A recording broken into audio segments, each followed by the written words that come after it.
முத்துக்கு சிவன் ரொம்ப பதட்டமாக கால் பண்ணுறாங்க. எங்கப்பா முத்து இருக்க அப்படின்னு சொல்லி கேட்குறாங்க. சார் இங்கே வக்கீல் பார்க்குறக்கா வந்திருக்காங்க சார் அப்படின்னு சொல்கிறாங்க. சார் இங்கே பாருங்கள், நீங்கள் வக்கீல் பார்த்துட்டு தயவுசெய்து சீக்கிரமாக கொஞ்சம் பார்வதி வீட்டு வரைக்கும் வர முடியுமா அப்படின்னு சொல்லி கேட்குறாங்க. கூட மீனாவும் கூட்டிகிட்டு வாங்க அப்படின்னு சொல்கிறாங்க. சார் ஏதாவது பிரச்சனையா அப்படின்னு சொல்லி கேட்குறேன். பிரச்சனையெல்லாம் ஒன்றும் இல்லைப்பா, உனக்கு தான் ரொம்ப முக்கியமான ஒரு விஷயம் சொல்லணும் வாங்க அப்படின்னு சொல்கிறாங்க. சரின்னு சொல்லிட்டு வக்கீலை பார்த்து முடிச்சதுக்கப்புறம் மீனாகிட்ட முத்து சொல்கிறாரு, நம்ம இப்போ வீட்டுக்கு போகல, பார்வதி ஆண்டி வீட்டுக்கு போகிறோம் அப்படின்னு சொல்கிறாங்க. என்னாச்சு அப்படின்னு சொல்லி கேட்குறாங்க. தெரியல, அவர் ஏதோ நம்மளுக்கு முக்கியமான விஷயத்தை பற்றி ஒன்று சொல்லணும் அப்படின்னு சொல்லி வர சொல்லியிருக்காரு. அவர் பேச்சில் பதட்டம் தெரிஞ்சது, என்னன்னு தெரியல மீனா அப்படின்னு சொல்கிறாங்க. சரிங்க, அவன் ஃபஸ்ட்டு அங்கே போய் பார்ப்போம் அப்படின்னு சொல்லிட்டு அங்கே போகிறாங்க. அங்கே போனோன்னு வந்துட்டு பார்வதி தான் இருக்காங்க. சிவன் சார் வர சொன்னார், வரலீங்களா? இல்லை இப்போ தான் வரேன்னு சொல்லி எனக்கும் தான் கால் பண்ணார், இங்கே வரேன்னு சொல்லியிருந்தார், வந்துருவார்னு நினைக்கிறேன், வேணா டீ வைக்கிறேன்ப்பா, குடிச்சிட்டு போகலாம், உட்காருங்க அப்படின்னு சொல்கிறாங்க. இல்லைப்பா ஆண்டி பரவாயில்ல, வந்து உட்காருங்க வாங்க அப்படின்னு சொல்லிட்டு இருக்கிறாங்க. அப்போ கரெக்டாக சிவனும் வந்துடுறாங்க.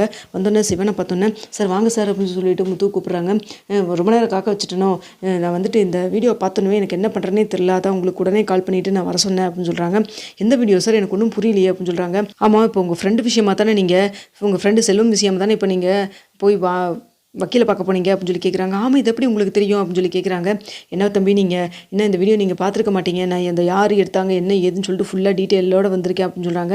என்ன சொல்கிறீங்க, ஒன்றும் புரியல அப்படின்னு சொல்கிறாங்க. நீங்கள் நினைக்கிற மாதிரி செல்வம் இந்த தப்பில் மாட்டல. அது மட்டும் இல்லாமல் அந்த சீதாவுடைய மாமியார் இருக்காங்கள்ல, அவங்களுக்கு தானாக வந்துட்டு தான் உயிர் போயிருக்கு. செல்வம் கார் மேலே முட்டியெல்லாம் வந்துட்டு அவங்களுக்கு அடிபட்டல இதாகலை அப்படின்னு சொல்கிறாங்க. என்ன சொல்கிறீங்க சார் அப்படின்னு சொல்லி கேட்குறப்ப, இந்தாங்க இந்த வீடியோவை பாருங்கள் அப்படின்னு சொல்லி கொடுக்குறாங்க. வீடியோ பார்த்தோன்னே வந்துட்டு செல்வம் கரெக்டாக பிரேக் போடுறாரு.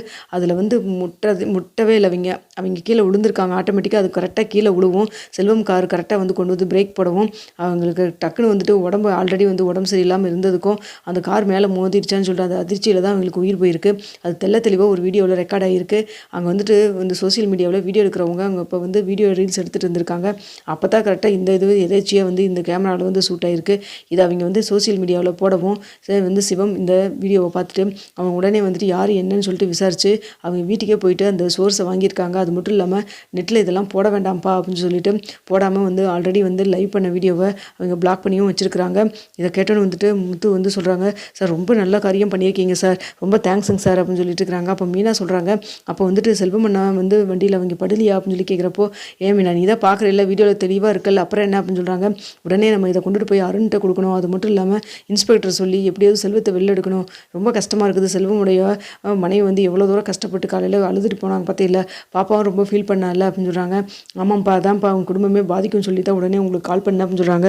ரொம்ப தேங்க்ஸுங்க சார் சொல்லிட்டு உடனே வந்துட்டு முத்துவும் மீனாவும் அங்கே போகிறாங்க. அங்கே போகிறப்ப வந்துட்டு, சார் நீங்களும் கூட வந்தீங்கன்னா நல்லாயிருக்கும் அப்படின்னு சொல்லிட்டு உடனே சிவனையும் கூட்டிகிட்டு போகிறாங்க. அங்கே ஸ்டேஷனுக்கு போனோன்னு இந்த வீடியோவை ரிலீஸ் பண்ணுறாங்க. இதை பார்த்தோன்னு வந்துட்டு அப்போ வந்துட்டு செல்வம் இடிக்கலையா அப்படின்னு சொல்லிட்டு ரொம்ப கோவமாருன்னு கேட்குறாங்க.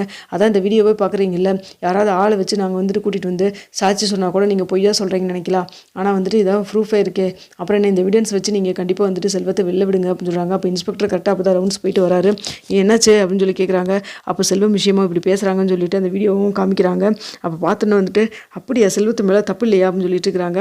அப்போ உடனே சிவன் சொல்கிறாங்க, சார் தேவைப்பட்டதுன்னா சொல்லுங்கள் சார், இந்த வீடியோ உண்மையான எடுத்தவங்கள அவங்கள கூட நான் இங்கே வர வைக்கிறேன் அப்படின்னு சொல்கிறாங்க. இல்லை அதெல்லாம் ஒன்றும் தேவையில்லாத வீடியோவே இருக்கே அப்படின்னு சொல்லிட்டு இருக்கிறாங்க.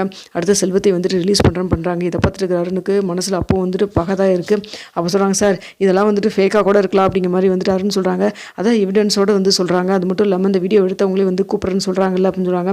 இருக்கட்டுமேங்க சார், இருந்தாலும் என்ன ஏதுன்னு தீர விசாரிக்காமல் எப்படிங்க சார் வெளில விடலாம் சொல்லுங்கள் பார்க்கலாம், பாதிக்கப்பட்டது நான் சார், எங்கள் அம்மாவோட உயிர் தாங்க சார் போயிருக்கு அப்படின்னு சொல்கிறாங்க. அப்போ உடனே வந்து முத்து சொல்கிறாங்க, இங்கே பாருங்கள், உங்கள் அம்மாவுக்கு நாங்கள் ஏதாவது பண்ணணும்னு நாங்கள் நினைக்கவே இல்லை, சொல்லப்போனால் உங்கள் அம்மாவுக்கு எங்களுக்கு எந்த ஒரு பகையும் கூட கிடையாது, அப்படி இருக்கிறப்ப செல்வம் எதுக்காக இப்படிலாம் பண்ணணும், கொஞ்சமாவது யோசிச்சு பாருங்க அருண், நீங்கள் என் மேலே இருக்கிற கோவத்தில் ஏதோ தேவையில்லாமல் பழி வாங்கணும்னு சொல்லிட்டு செல்வத்தோடைய லைஃப்பில் வந்து விளையாடாதீங்க, அவனுக்கு ஒரு குழந்தையெல்லாம் இருக்குது, தேவையில்லாமல் வந்துட்டு அவங்க ரொம்ப கஷ்டப்படுறாங்க அப்படின்னு சொல்கிறாங்க. யார் தான் இந்த உலகத்தில் கஷ்டப்படாமல் இருக்காங்க, எல்லாத்துக்கும் அவங்களுக்கு தகுந்த மாதிரி கஷ்டம் இருக்கத்தான் செய்யுது, அதுக்காக வந்துட்டு தப்பு பண்ணவங்களை வெளியில் விட முடியுமாங்க அப்படின்னு சொல்கிறாங்க. இதை பார்த்துருக்கு இன்ஸ்பெக்டர், இங்கே பாருங்கள், அதான் வந்துட்டு தப்பு இல்லைன்னு சொல்லி நிரூபிச்சிட்டாங்கல்ல, அப்புறம் இதுக்காக அவர் வந்து நம்ம பிடிச்சி வச்சிருக்கணும் சொல்லுங்கள் பார்க்கலாம் அப்படின்னு சொல்கிறாங்க. இல்லை சார், எனக்கு இது நியாயம் கிடைக்கணும், நீங்கள் இந்த கேஸ் எடுக்கலைன்னா அடுத்த நான் ஹையர் பர்சனை போக வேண்டியது இருக்கும் அப்படின்னு சொல்கிறாங்க. என்ன வரும், நானும் சரி ஓகே டிபார்ட்மெண்ட்டில் இருக்கீங்கன்னு சொல்லிட்டு கொஞ்சம் பணிவாக பேசுகிறேன், நீங்களும் ஓவராக பேசிகிட்டு இருக்கீங்க, என்ன நினச்சிட்டு இருக்கீங்க நீங்கள் அப்படின்னு சொல்லி திட்டுறாங்க. இல்லை சார் அது வந்து அப்படின்னு சொல்லப்போ நான் தான் சொல்கிறேன்ல எவிடன்ஸ் இருக்குல்ல, உங்களுக்கு உங்களுடைய சொந்த பகையெல்லாம் நீங்கள் வெளியில் போய் வச்சுங்க. தேவையில்லாமல் இந்த டிபார்ட்மெண்ட் பேரெல்லாம் கெடுக்காதீங்க அப்படின்னு சொல்லி திட்டி விட்டுறாங்க.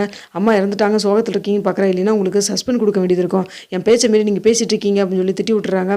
இதை பார்த்துட்டு முத்து, சார் அதெல்லாம் ஒன்றும் வேண்டாங்க சார். அவர் ஏதாவது வந்து அவங்க அம்மா இறந்துட்டாங்கிற கோவத்துலையும் வருத்தத்துலேயும் பேசுகிறாங்க. அது மட்டும் இல்லாமல் ஏற்கனவே வந்துட்டு எனக்கு அவருக்கு ஆகாது. செல்வம் வேறு என் ஃப்ரெண்டாக போயிட்டான். அதனால் அவர் மனசுக்குள்ளே ஏதோ வச்சுக்கிட்டு இப்படிலாம் சொல்கிறாரு. விட்டுருங்க சார், பாவங்க சார் அப்படின்னு சொல்லிட்டு இருக்கிறாங்க. இங்கே பாருங்க சார், நீங்கள் ஏதாவது தண்டனை கொடுக்குறனா கொடுங்க. இவன்லாம் சொல்லி இறக்கப்பட்டு பேசி நீங்கள் என்னை தண்டிக்காமல் இருக்காதீங்க. எனக்கு ஏதாவது பனிஷ்மெண்ட் கொடுக்குறனா கொடுங்க சார் அப்படின்னு சொல்லிட்டு இருக்கிறாங்க. சார் தேவையில்லாமல் நீங்கள் வந்து எமோஷனலாக இருக்கீங்க. தேவைன்னா 2 நாள் லீவ் எடுத்துகிட்டு வீட்டுக்கு போங்க அப்படின்னு சொல்லிட்டு இன்ஸ்பெக்டர் சொல்கிறாரு. இதை கேட்டு வந்துட்டு முத்துவும் சரிங்க சார் நாங்கள் கிளம்புறோம், இங்கே இருந்தால் என்ன பிரச்சனை பெருசு தான் ஆகும்னு சொல்லிட்டு உடனே கிளம்பிடுறாங்க. செல்வம் வெளில போகிறத பார்த்துட்டு அவருனால தாங்க முடியல, ஏதாவது பண்ணணும் இவனுங்களே அப்படின்னு சொல்லி நினச்சிட்டு இருக்காங்க. அடுத்த வீட்டுக்கு போகிறாங்க. வீட்டுக்கு போயிட்டு இதை பற்றியே யோசிச்சுட்டு இருக்காங்க. அப்போ சீதா வந்து ஏங்க செல்வமனை ரிலீஸ் பண்ணிட்டாங்க போல இருக்குது, வீடியோ ஆதாரத்தோடு கிடச்சிருக்கும் போல இருக்குது அப்படின்னு சொல்கிறாங்க. அதான் உங்கள் அக்கா ஃபோன் பண்ணி எல்லாம் சொல்லியிருப்பாங்கல்ல, அப்புறம் என்ன அதை பற்றி ஏன் திரும்ப என்கிட்ட பேசிகிட்டு இருக்கு அப்படின்னு சொல்லிட்டு சுட்டு ஏறாரு. இதை பார்த்துட்டு என்ன அருண் ஏன் இப்படி எங்க மேலே இவ்வளோ கோவமாக இருக்கீங்க அப்படின்னு சொல்கிறாங்க. எல்லாம் உங்களால தான், உங்கள் குடும்பத்தினால தான், அந்த முத்துனால தான் அப்படின்னு சொல்லி பேசிகிட்டு இருக்கிறாங்க. அருண் நீங்கள் பேசுறது சரியே இல்லை. சரி ஓகே, நீங்கள் வருத்தத்தில் இருக்கீங்கன்னு தெரியுது, விடுங்க, நான் இதை பற்றி எதுவும் நான் பேசலை அப்படின்னு சொல்லிட்டு போயிடுறாங்க. அடுத்தா வந்துட்டு சார்ஜ் போட்டு இங்கே டிவி பார்த்துட்டு இருக்காரு அருண். அப்போ ஒரு கால் வருது. கால் வந்தோன்னே எடுத்து கொடுக்கலான்னு சொல்லிட்டு வந்துட்டு சீதா எடுத்துகிட்டு வராங்க. அப்போ சார்ஜில் இருந்து எடுக்கிறப்ப கரெக்டாக ஃபோன் அட்டனும் ஆயிடுது. அட்டன் ஆனது மட்டும் இல்லாமல் அங்கே ஒருத்தவங்க பேசுகிறாங்க. சார் நீங்கள் சொன்ன மாதிரி எல்லாம் ஏற்பாடு பண்ணியாச்சுங்க சார், நீங்கள் வந்து ஓகேன்னு சொல்லிட்டீங்கன்னா எல்லாத்தையும் பண்ணிடலாம் அப்படின்னு சொல்லிட்டு இருக்கிறாங்க. அப்போ வந்துட்டு உடனே வந்து என்ன அப்படின்னு சொல்லிட்டு சீதாவுக்கு சந்தேகம் வந்து கேட்குறாங்க. ஐயோ இது வேற இவங்க யாரோ ஃபோன் பண்ணிட்டோம் போல இருக்குன்னு சொல்லிட்டு கட் பண்ணிடுறாங்க. அடுத்த மறுபடியும் கொஞ்சம் நேரத்தில் அடுத்த மறுபடியும் அதே நம்பர்லேருந்து கால் வருது. கால் ஒன்று மறுபடியும் வந்துட்டு இவங்க அட்டன் பண்ணுறாங்க. அட்டன் பண்ணிட்டு பேசாமையே இருக்காங்க.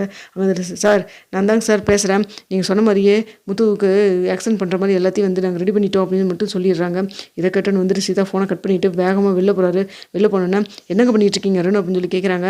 ஏன் நான் தான் டிவி பார்த்துட்டு இருக்கேன், உங்களுக்கு தெரியலையா அப்படின்னு சொல்கிறாங்க.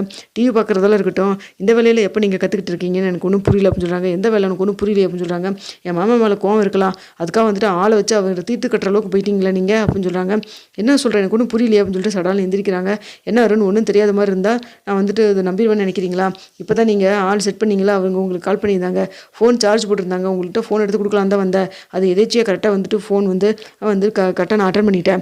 அட்டன் பண்ணோன்னா அவங்க இந்த விஷயத்தெல்லாம் சொல்லிட்டாங்க அப்படின்னு சொல்கிறாங்க. இதை கேட்டோன்னு என்ன சொல்கிறேன்னு தெரியாமல் இல்லை சீதா அது வந்து அப்படின்னு சொல்லிட்டு இருக்கிறப்போ இல்லை இதை நான் சும்மா விட போகிறதில்ல, அக்காட்ட சொல்லத்தான் போகிறேன் அப்படின்னு சொல்லிட்டு ஃபோன் பண்ணுறாங்க. இதை பார்த்தோன்னா ஃபோனை பிடுங்குறாங்க. என்னங்க இப்படிலாம் பண்ணுறீங்க நீங்கள் அப்படின்னு சொல்லிட்டு சீதா சத்தம் போடுறாங்க.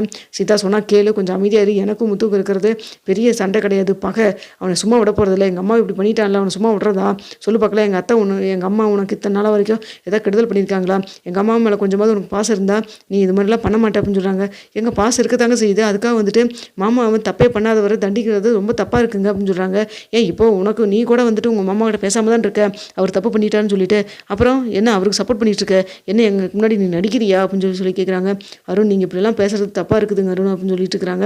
அப்போ நீ ஃபோனை கொடுக்குறியா இல்லையா அப்படின்னு சொல்லி இல்லை நான் அக்காட்ட சொல்ல தான் போகிறேன் நான் அப்படின்னு சொல்லிட்டு இருக்கிறாங்க.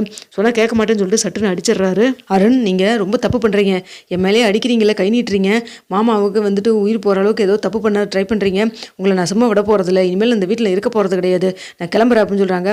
என்ன மிரட்டுறியா நீயே, ஒழுங்காக வீட்டுக்குள்ளே போயிரு, தேவையில்லாமல் பிரச்சனை பண்ணாது, ஆல்ரெடி நான் டென்ஷனாக இருக்கேன் அப்படின்னு சொல்கிறாங்க. இல்லைங்க நான் உங்களை விடட்டு நான் கிளம்புறேன்.